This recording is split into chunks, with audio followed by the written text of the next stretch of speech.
한복이 바뀌어가고 있어요. 지금은 전통 한복과 개량 한복과 스트리웨어가 믹스 매치할 수 있는 상황이 왔습니다.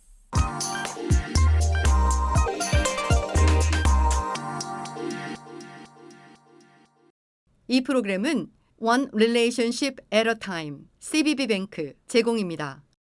당신의 비즈니스를 성장시킬 때 당신을 숫자가 아닌 한 사람의 고객으로 대하는 뱅커가 필요합니다. 새로운 사업체 인수부터 기존 론 리파이낸싱까지 CBB뱅크는 SBA 론의 모든 프로세스를 당신 곁에서 친절하게 안내해드립니다. 쉽고 간단하게 무엇보다 고객 한 사람 한 사람에게 맞춘 퍼스널한 프로세스로 고객 여러분을 성공으로 이끌어드리기 위해 차별화된 서비스를 제공합니다. One Relationship at a Time, CBB뱅크.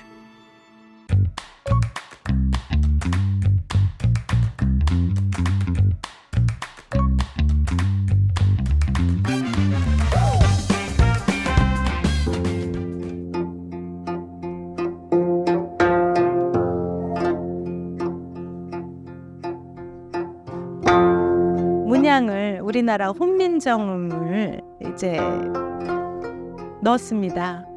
LA에서 32년째 이와 웨딩 앤 한복을 운영하고 있는 로라박입니다.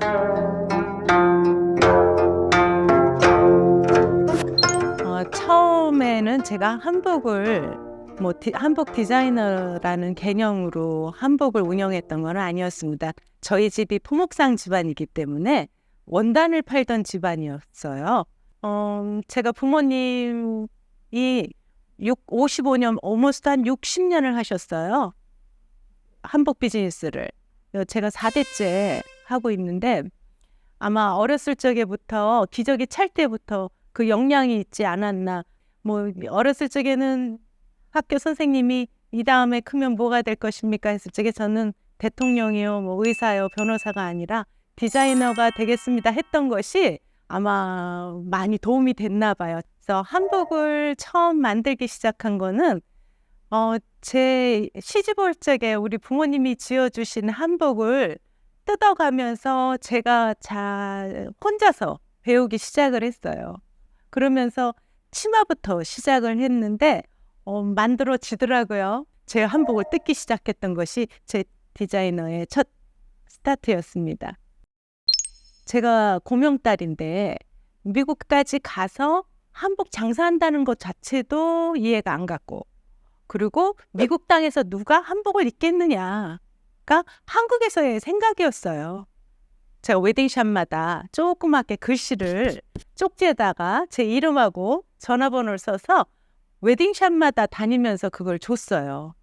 혹시 손님이 있으면 저에게 손님을 좀 보내주면 제가 한복을 집에서, 맨 처음에는 집에서 시작을 했거든요. 그래서 보내주시면 제가 나중에 감사하겠습니다 했더니 정말 어느 웨딩샵에서 손님을 보내주신 거예요. 그게 첫 시작이었어요. 근데 손님을 덜컹하니 받아놓고 나니 한복을 만들어야 될 거 아니에요. 그래서 처음에는 이제 부모님의 통해서 조고리는 메일로 받고, 치마는 부피가, 우리 한복에 따지면은 치마 조고리는 작은 부피, 치마는 큰 부피라 치마부터 제가 제작을 시작했었습니다. 그러니까 처음 오픈할 적에는요, 이 정도 비즈니스면 이게 사람들이 한복을 누가 입어 했었을 적에 저는 블루오션이에요. 손님들이 왔을 적에 옆집도 해줘 이렇게 되더라고요. 그때는 다운타운에서 장사가 엄청 잘 되던 시절이라 다운타운 손님이 오면 한 팀이 왔을 때 막 20벌도 했었어요. 그때는 이제 저도 한복을 가지고 다운타운에 매니팩처를 차려도 되겠구나라는 큰 꿈을 가지게 됐는데, 어느 순간에부턴가 한복이 한 15년 흐르고 난 뒤에 이제는 이런 한복이 이제 안 입게 돼요. 한복을 왜 입어요? 갑자기 손님들이 변하기 시작을 하는 거예요. 그래서 제가 내 대에서 끝나겠구나. 이제 한복을 어느 정도 되면 한복의 수요층이 이제 작아져서 갑자기 꿈이 접어들었어요. 그때 만들었을 때는 대부분 고객들이 주로 한인 분들이셨죠. 그렇죠. 처음에는 한인들, 한국 사람밖에 생각을 못 했고요. 그리고 손님 수요 자체가 한복을 안다는 것이 외국 사람들 자체가 그때는 한복을 입고 가도 우리 한복이냐고 물어볼 단계였으니까요. 이 차츰차츰 외국인 분들도 현지 분들도 관심을 가지기 시작했거든요. 그 시기가요, 진짜 빠른 속도로 왔던 것 같아요. 외국 사람들이 막 찾기 시작하면서 한복 하더라고요. It feels amazing. The texture is great. If you touch it, it's amazing, and it feels amazing. And look at the colors. I love the colors. I really love the red one, but when I try the blue one, it's even better. And it feels so comfortable to wear it. And I'm thinking I can wear it every day.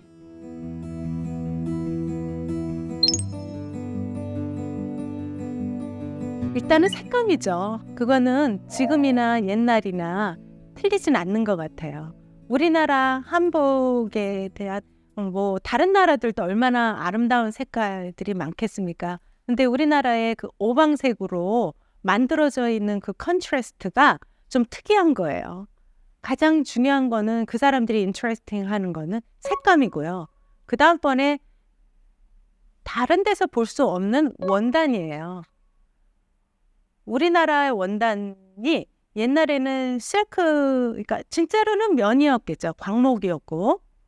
근데 이것이 발전하면서 이제 화성으로도 갔다가 주 종목이 실크였는데 요즘은 실크만 잘 만드는 것이 아니라 화성도 너무 개발을 잘해서요. 실크 못지않게 원단을 개발해 놓고요.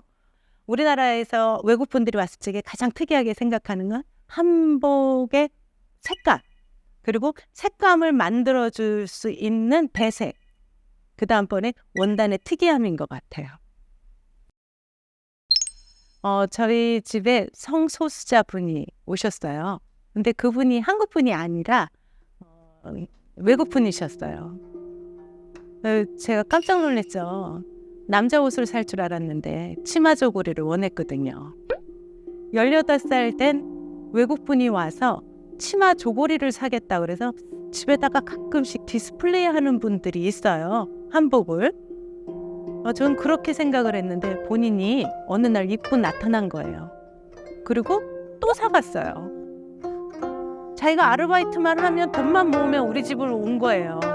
근데 이제 너무 많이 사가다 보니까 아버님이 오셨더라고요.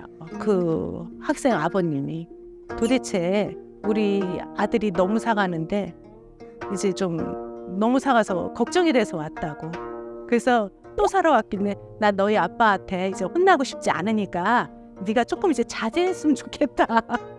아니면 우리 집에서 사간 옷이 너무 많으니 내가 혹시 방송국하고 연결시켜줘서 네가 혹시 전시회를 좀 하면 어떻겠느냐라고 할 정도의 손님이 있었습니다. 제일 기억나는 학생이었어요.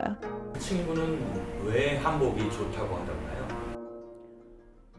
한국 사람이 좋대요. 자기는 한국 사람이 되고 싶대요. 자기는 한국 사람처럼 이뻐지고 싶대요.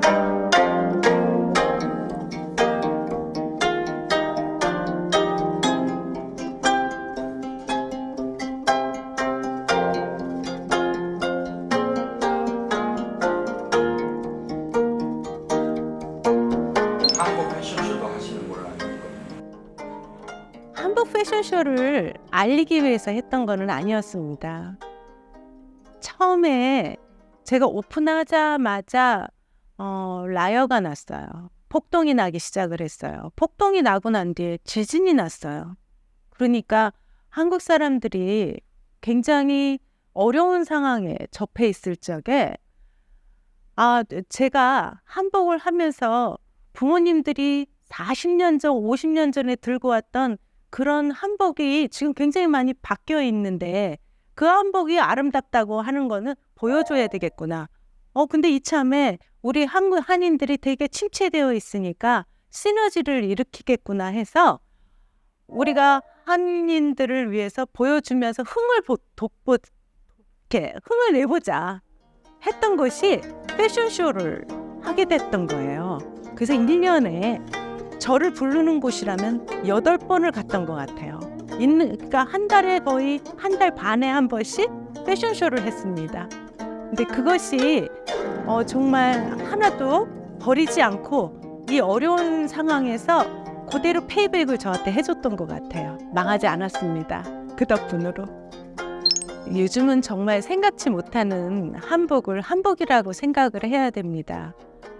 한복을 맨 처음에는 이제 우리나라 문화가 살아있으면 우리 한복이 절대 망하질 않죠. 왜냐하면 한복은 결국 문화이기 때문에.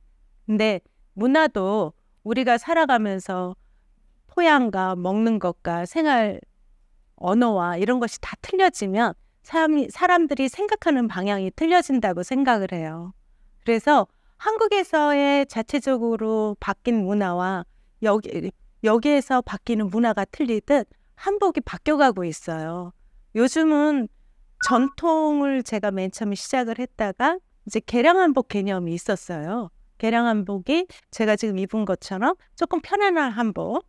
그러다가 젊은 아이들이 이것도 불편하다.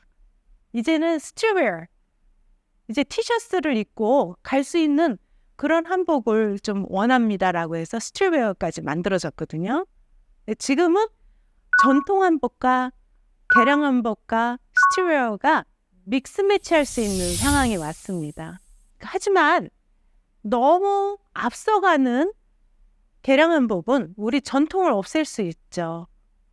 저는 우리나라 전통은 절대 잊혀서는 안 된다고 생각을 합니다. 이분 스트릿웨어를 만들어도 제가 거기에 우리나라 심볼라이즈 우리 용 문양을 거기다 해놔요. 그래서 네가 스트릿웨어를 입어도 너는 임금이야. 이런 미닝을 줍니다.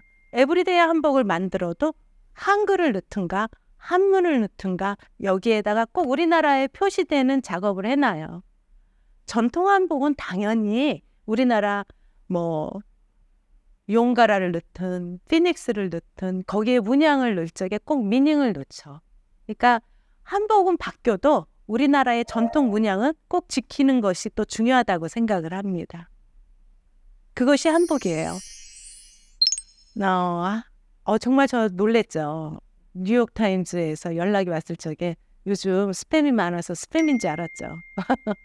네, 그래서 한복이 어떻게 지어졌고 한복을 어떻게 시작했고 이런 거를 뉴욕타임즈에서 기재를 했을 적에는 그때 우리 딸이 저를 8년 동안 도와줬었거든요. 그래서 우리 딸도 네이티브 영어로 인터뷰를 했었습니다.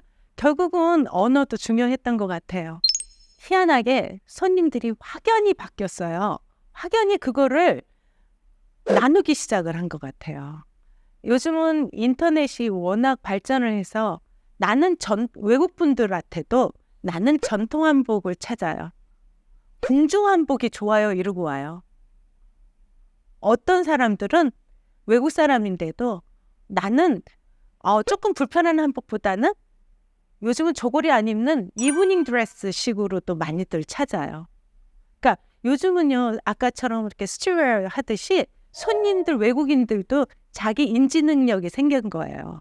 전통 한복을 좋아하는 마니아나와 개량 한복을 좋아하는 사람과 아주 스트릿웨어를 좋아하는 사람과 이거를 믹스 매치하는 사람과 너무 구분져서 오니까 이것이 퍼센테이지가 어떻게 된다라고 말씀을 드릴 수가 없을 정도입니다. 지금은 옛날에 한복하면 나는 전통 한복을만 고집할 거야 라고 하지 않는 것 같아요. 요즘 젊은 분들은 이제 젠지라 그러죠.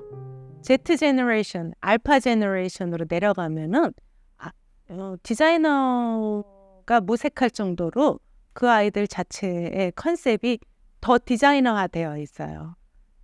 정말로 모든 이가 다 패션 디자이너라고 생각할 정도로 크리에이티비티가 굉장히 뛰어납니다. 그래서 저 같은 경우에는 벌써 전통과 스트릿웨어와 에브리데이 한복을 믹스되는 작업을 하고 있거든요. 페라가모 신발, 에르메스 신발, 샤넬 헤어밴드에 우리나라 전통 한복을 입을 수도 있고요. 요즘은 크롭탑이 젊은 사람들한테 굉장히 인기거든요. 배꼽이 보여요.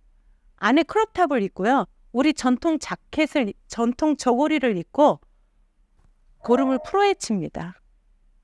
그리고 미니스커트를 입어요. 한복을 입고 유튜브라던가 인스타그램이라던가 뭐 이런 걸 찍으면 팔로우가 많이 늘어나는 거예요. 그리고 외국 사람들이 보기에도 한복이 되게 유니크하거든요. 그래서 크리에이터 분들이 많이 이제 콜라보레이션 하자고들 들어옵니다. 근데 저도 요즘은 저 혼자 서바이벌을 못해요. 이제 많은 분들과 콜라보레이션을 해야 돼요. 어머니도 또 할머니도 하셨다는 거에 대한 또 남다른 자부심이 좀 있으실 것 같아요. 그거는 이분 우리 딸까지도 자부심이 있는 것은요. 그 가족 패밀리의 그 제너레이션으로 넘어왔다는 거는 평생 제가 살면서 80이 돼서 우리 부모님한테 이어받은 거에 대한 자랑할 수 있지 않을까. 노인 아파트에서도 아마 그럴 것 같습니다.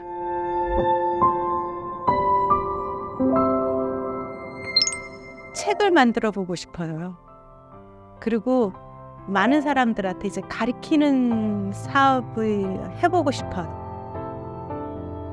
많이도 만들어서 팔아봤고 정말 많은 사람들을 만나봤고 쇼도 많이 해봤고 근데 이제 가르쳐야 되는 거 아닌가.